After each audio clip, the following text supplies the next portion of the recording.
Nga may reklamo sa matagal na pag-absent ni Senator Bato de la Rosa, hinamon na maghain na lamang ng reklamo sa Ethics Committee. Senator Bato sumusweldo pa rin kahit hindi pumapasok. Detalye ng balitang yan mula kay Rajuman Condebata. RMN Live Report.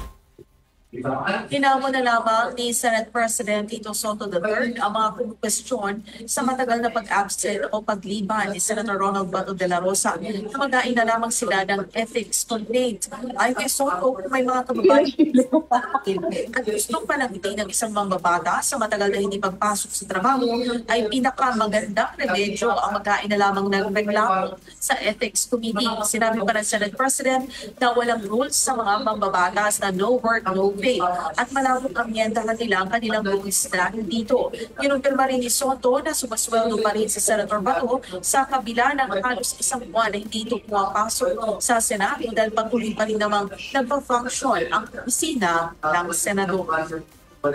Yung mga kababayan tayo na gustong tanungin itong ganyan, at saka gustong panagutin ng isang legislator, mag-file sila ng ethics complaint. Yun ang pinakamagandang remedyo para matalakay natin yun. It doesn't necessarily have for us to come out and amend our rules and say something like that.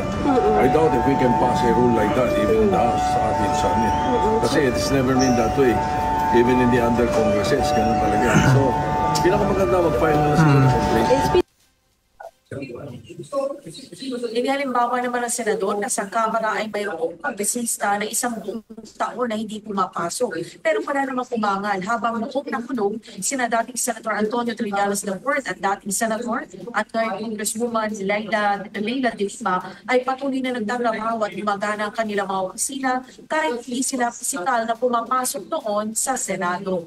Kasama mo sa DZXL RMN Manila, Rajuman Condebata, Tatak RMN.